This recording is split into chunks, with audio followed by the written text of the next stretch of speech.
नमस्कार दोस्तों, aspirants campus में आपका स्वागत है। मैं रिचा और आज का जो हमारा टॉपिक है वो है what is macro economics and major issues of macro economics. यानी कि मैक्रो इकोनॉमिक्स क्या होता है। अभी तक जो हम पढ़ रहे थे वो था माइक्रो इकोनॉमिक्स, यानी कि आपके जो इग्नू के BECC 131 और 132 ये दोनों मिला के क्या बनता है 101। और ये जो पूरा टॉपिक है ये होता है आपका माइक्रो इकोनॉमिक्स, ठीक है। और बात अगर हम करते हैं BECC 133 और 134 की, तो ये आपका हो जाता है मैक्रो इकोनॉमिक्स, ठीक है। तो माइक्रो और मैक्रो में क्या डिफरेंस है, माइक्रो इकोनॉमिक्स और मैक्रो इकोनॉमिक्स में क्या डिफरेंस है। माइक्रो इकोनॉमिक्स में हम डील्स करते हैं माइक्रो, CRO, माइक्रो मतलब क्या होता है, छोटा, ठीक है। तो माइक्रो इकोनॉमिक्स में हम एक इंडिविजुअल के साथ डील करते हैं, एक इंडिविजुअल की डिमांड, एक इंडिविजुअल की सप्लाई, ठीक है, एक फर्म के बारे में हम पढ़ते हैं। लेकिन मैक्रो इकोनॉमिक्स में हम पूरे नेशन के बारे में पढ़ते हैं, ठीक है। तो अब हम मैक्रो इकोनॉमिक्स स्टार्ट करने वाले हैं। सबसे पहले एक क्वेश्चन बन जाता है what is macro economics and what are its major issues. तो इस वीडियो में आपको उसका आंसर मिल जाएगा। तो सबसे पहले मैक्रो इकोनॉमिक्स में हम पढ़ते क्या है, नेशनल इकोनॉमीज पढ़ते हैं, यानी कि नेशन से रिलेटेड जितनी भी पॉलिसीज हो गई, डिमांड हो गई, सप्लाई, मतलब नेशन से रिलेटेड GDP, GNP, अनएम्प्लॉयमेंट, ये सब मैक्रो इकोनॉमिक्स में आता है, ठीक है। तो what is macro economics, study of structure and performance of national economies. जो नेशन यानी कि पूरी कंट्री की का जो इकोनॉमिक डाटा आप कलेक्ट करते हैं, तो उसके लिए आपको मैक्रो इकोनॉमिक्स पढ़ना पड़ेगा। पॉलिसीज जो बनी हैं, जैसे हमारे इंडिया की इकोनॉमी को ग्रो करने के लिए अलग अलग 5 ईयर प्लान्स बने थे, ठीक है, पॉलिसीज बनाई गई थी काफी सारी कि भाई हमारा GDP कैसे ग्रो हो। तो वो पॉलिसीज जो आती है, जो गवर्नमेंट यूज करती है, वो सब हमारा मैक्रो इकोनॉमिक्स में आता है, जिससे हमारा इकोनॉमिक परफॉर्मेंस जो है वो अफेक्ट होता है। एग्रीग्रेट का मतलब क्या होता है, टोटल। एग्रीग्रेट का मतलब होता है टोटल या फिर ग्रुप, ठीक है। तो हम स्टडी करते हैं aggregate but only at the level of economy as a whole, ठीक है। हम एग्रीग्रेट के बारे में पढ़ते हैं इस इकोनॉमिक्स में, मैक्रो इकोनॉमिक्स में। तो पहले इकोनॉमिक्स का सिर्फ माइक्रो वाला ब्रांच था। माइक्रो तो आप पढ़ ही रहे थे, माइक्रो में एक फर्म के बारे में पढ़ रहे थे, एक इंडिविजुअल कंपनी के बारे में, एक इंडिविजुअल पर्सन की इकोनॉमिक के बारे में पढ़ रहे थे आप। लेकिन मैक्रो में आप पढ़ेंगे पूरे ग्रुप के बारे में, पूरी कंट्री के बारे में। तो इकोनॉमिक्स का एक बड़ा जो पोर्शन लेके चलता है वो चलता है मैक्रो इकोनॉमिक्स। एग्रीगेट डिमांड यानी कि बहुत सारे लोगों की डिमांड, पूरी कंट्री में जो डिमांड है, पूरी कंट्री में जो प्रोडक्शन हो रहा है गुड्स एंड सर्विसेज का, वो आप पढ़ेंगे मैक्रो इकोनॉमिक्स में, ठीक है। सभी गुड्स एंड सर्विसेज जितने भी सेक्टर होते हैं, सभी सेक्टर्स के बारे में हम इस इकोनॉमिक्स में पढ़ते हैं। अब बात आती है कि मैक्रो इकोनॉमिक्स जो है वो इतना पॉपुलर कब हुआ। ये हुआ JM केनीज जो थे, उन्होंने एक बुक निकाली, general theory of employment, interest and money, 1936 में। उसके बाद जो है मैक्रो इकोनॉमिक्स जो है काफी ज्यादा पॉपुलर हो गया लोगों के बीच में। अब इसी वजह से JM केनीज जो है उनको मैक्रो इकोनॉमिक्स का फादर कहा गया है। Who is the father of macro economics, JM Keynes is the father of macro economics. अब बात करते हैं मैक्रो इकोनॉमिक्स के मेजर इश्यूज क्या हैं। अब एक क्वेश्चन आपका बन जाता है what are the major issues of macro economics. तो सबसे पहले आपका जो आता है वो होता है GDP एंड नेशनल इनकम, ठीक है। हम इसमें GDP के बारे में पढ़ते हैं, नेशनल इनकम के बारे में पढ़ते हैं। GDP क्या होता है अभी हम समझेंगे। अब GDP से हम देखते हैं कि नेशंस की इकोनॉमी, मतलब एक कंट्री की इकोनॉमिक ग्रोथ जो हो रही है वो कैसे हो रही है। और नेशनल इनकम यानी कि पूरी कंट्री की टोटल इनकम कितनी है, यानी कि कंट्री में जितने लोग हैं वो मिलके कितना कमा पा रहे हैं, ठीक है, पर कैपिटा इनकम, ये सब इसी में आता है, ठीक है। अब उसके बाद होता है हमारा बिजनेस साइकिल। एक पूरी कंट्री के इकोनॉमिक एक्टिविटी जो फ्लक्चुएट होते हैं वो हम बिजनेस साइकिल में पढ़ते हैं। थर्ड आपको पता है अनएम्प्लॉयमेंट यानी कि बेरोजगारी, वो भी इसी का टॉपिक है क्योंकि वो कंट्री की प्रॉब्लम है, इशू है, मेजर प्रॉब्लम है कंट्री की अनएम्प्लॉयमेंट, ठीक है, तो वो भी एक कंट्री लेवल पे हो गई, इसीलिए वो भी मैक्रो इकोनॉमिक्स का पार्ट है। उसके बाद आता है इन्फ्लेशन यानी कि महंगाई। महंगाई क्या होता है, जब प्राइस ज्यादा हाई हो जाता है तो उसको हम कहते हैं इन्फ्लेशन।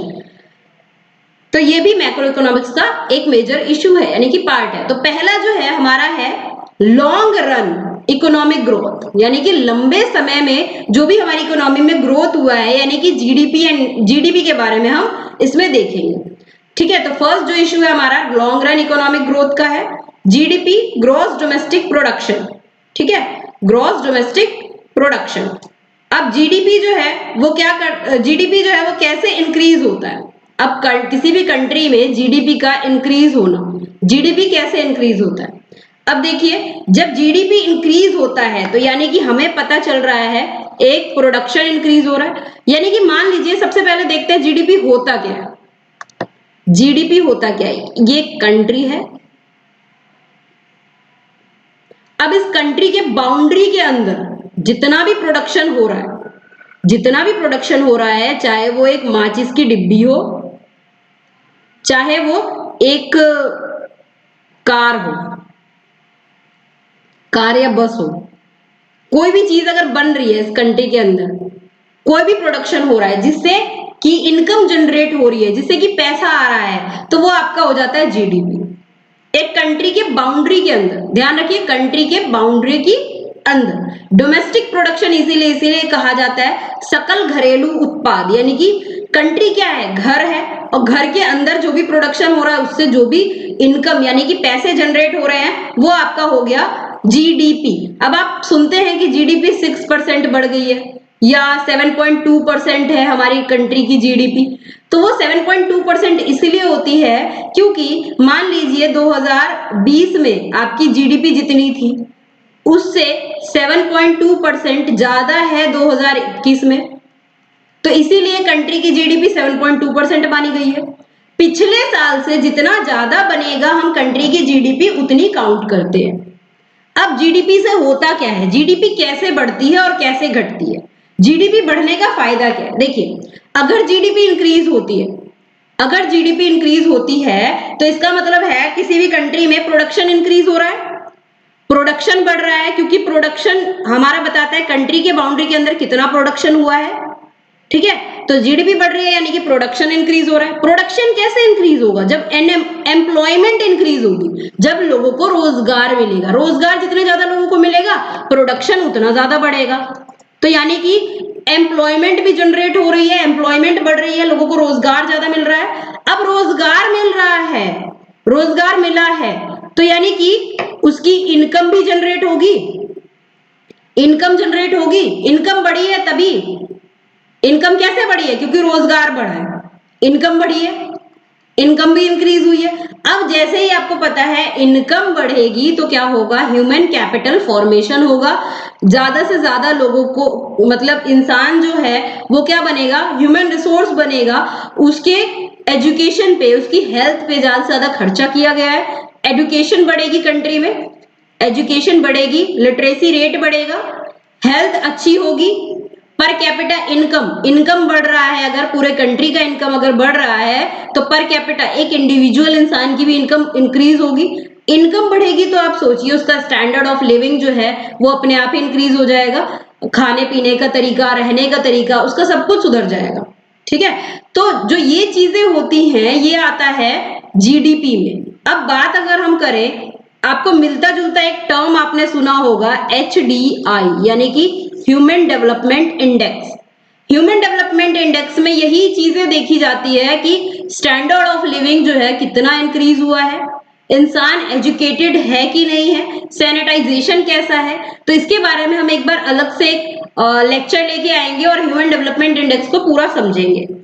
तो यहाँ पे बात आती है हमारी, अब देखिए जब ये चीजें बढ़ी है, इनकम बढ़ गया है, पर कैपिटा इनकम बढ़ गया है, स्टैंडर्ड ऑफ लिविंग बढ़िया हो गया है, एजुकेशन बढ़िया हो रही है, हेल्थ बढ़िया हो रहा है, कैपिटल फॉर्मेशन हो रहा है, ह्यूमन कैपिटल फॉर्मेशन हो रहा है, इंसान स्किल्ड हो रहे हैं, लेबर स्किल्ड हो रहे हैं, तो पॉवर्टी जो है वो अपने आप कम हो जाती है, गरीबी अपने आप कम हो जाती है। तो आपको ये समझ आया, जीडीपी बढ़ा यानी कि प्रोडक्शन बढ़ा है, प्रोडक्शन बढ़ा है यानी कि एम्प्लॉयमेंट बढ़ा है, एम्प्लॉयमेंट बढ़ा है तो इनकम बढ़ी है, इनकम बढ़ी है तो ये सब चीजें अपने आप इंक्रीज हो गई है। समझ आया कि जीडीपी जो होता है वो कंट्री की ग्रोथ के लिए, हमें उससे पता चलता है हमारी कंट्री कितना ग्रो कर रही है। ठीक है, यानी कि कंट्री जो है ग्रोथ में कितना आगे बढ़ी है। ये सब चीजें हो गई। आपको एक चीज और जानने को मिलेगी। देखिए, सबसे पहले इसका जो मेजर फैक्टर है वो क्या है, वो क्या है, लेबर स्किल्ड होगा। आपने ह्यूमन रिसोर्स के बारे में पढ़ा होगा। ह्यूमन जो है इसको रिसोर्स कैसे बनाया जाता है, जब इसको अच्छी एजुकेशन मिलेगी, अच्छा हेल्थ केयर मिलेगा,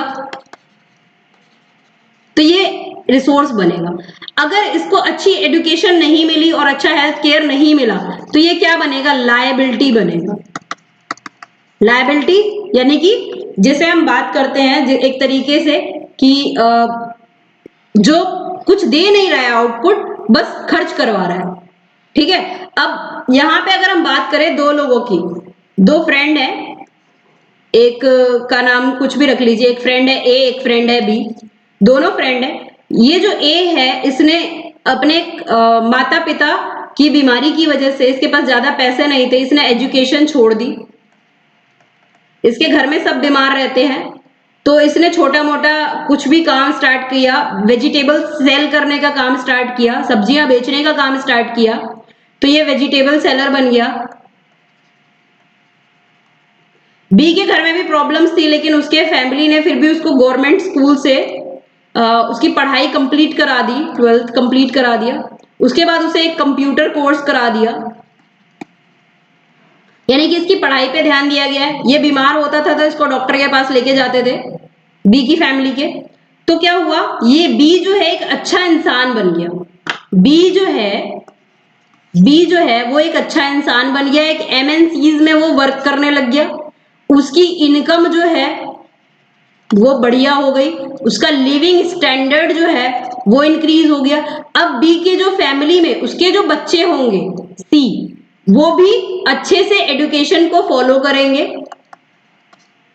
ठीक है, लेकिन यहां पे बात अगर हम करें ए की, तो ए जो है बीमार रहता है, सिक रहता है। दूसरी बात है इसकी इनकम भी उतनी बढ़िया नहीं है, घर भी जो है इसका पुराना है, और बी ने नया घर बना लिया। ठीक है, तो अब दोनों की लाइफ को आप देखिए कि किस तरीके से चेंज हुआ है। तो एजुकेशन और हेल्थ जो होता है वो बहुत ज्यादा असर डालता है किसी भी कंट्री में। तो जापान की अगर हम बात करें तो आपको पता है जापान 1945 में जापान पे भी ना वर्ल्ड वॉर सेकेंड के टाइम पे अटैक हुआ था। हिरोशिमा नागासाकी को उड़ा दिया गया था हाइड्रोजन बॉम्ब से। ठीक है, अमेरिका ने उस पर अटैक किया था। इंडिया की कंडीशन भी 1947 में काफी ज्यादा खराब थी, 1947 में काफी ज्यादा खराब थी। लेकिन अगर हम बात करें, दोनों कंट्रीज सेम लेवल पे थे, जापान और इंडिया। ठीक है, लेकिन फिर भी जापान आज डेवलप्ड कंट्रीज में से है, डेवलप हो चुका है, इंडिया से ज्यादा डेवलप्ड है। और इंडिया जो है डेवलपिंग स्टेज में है, जबकि इंडिया के पास रिसोर्सेज ज्यादा है, जापान के पास रिसोर्सेज भी बहुत कम थे। क्यों? क्योंकि जापान ने कहां पे फोकस किया, अपनी एजुकेशन और हेल्थ पे फोकस किया। हेल्थ सेक्टर को, दो सेक्टर, इन दोनों सेक्टर्स को सबसे आगे रखा। ऐसे ही अगर हम बात करें नॉर्वे और अर्जेंटीना की, नॉर्वे अर्जेंटीना, तो ये जो दोनों कंट्रीज है इसमें अर्जेंटीना जो थी वो काफी आगे थी, अच्छा खासा इसका जीडीपी ग्रोथ रेट था। लेकिन धीरे धीरे क्या हुआ, नॉर्वे आगे हो गया अर्जेंटीना से। अब ये आगे कैसे हुआ, क्योंकि यहाँ पे नॉर्वे में जो गवर्नमेंट थी उन्होंने हेल्थ और एजुकेशन फ्री कर दिया, फ्री कर दिया। लोगों को अच्छा हेल्थ मिल रहा था, अच्छी एजुकेशन मिल रही थी। नॉर्वे का जीडीपी अपने आप अर्जेंटीना से हाई हो गया। ठीक है, जो कि काफी ज्यादा पहले लो था। तो ये कुछ स्टोरीज हैं, आप इसको गूगल भी कर सकते हैं, सर्च कर सकते हैं इसके बारे में। ठीक है, तो ये एक इंट्रोडक्शन था कि what is macro economics. Macro economics basically होता क्या है? तो मैक्रो इकोनॉमिक्स जो होता है वो ग्रुप होता है इकोनॉमिक, मतलब मैक्रो इकोनॉमिक्स में हम नेशनल इकोनॉमिक्स के बारे में पढ़ते हैं। अपनी कंट्री की जो इकोनॉमिक्स है उसके अंदर जितने भी सेक्टर्स होते हैं, economic sector, goods and services sector, उसके बारे में हम पढ़ते हैं, उसके डिमांड, सप्लाई, पॉलिसीज, इन सब के बारे में हम पढ़ते हैं। ठीक है, और मैक्रो इकोनॉमिक्स, माइक्रो इकोनॉमिक्स में हम क्या पढ़ते हैं? माइक्रो इकोनॉमिक्स में एक फर्म के बारे में, एक इंडिविजुअल के बारे में, एक पर्सन के बारे में हम पढ़ते हैं, उसमें पूरी कंट्री के बारे में नहीं पढ़ते हम। तो सबसे जो मेजर इसका टॉपिक है वो है जीडीपी एंड नेशनल इनकम। तो नेशनल इनकम को भी हम एक बार अलग से पढ़ेंगे, ढंग से पढ़ेंगे। ये जीडीपी का एक छोटा सा इंट्रोडक्शन था। ठीक है, इसके बाद नेक्स्ट वीडियो में हम बिजनेस साइकिल, इन्फ्लेशन, ये सब कवर करेंगे। ठीक है, if you like the video then do subscribe the channel for more video updates. Thank you so much.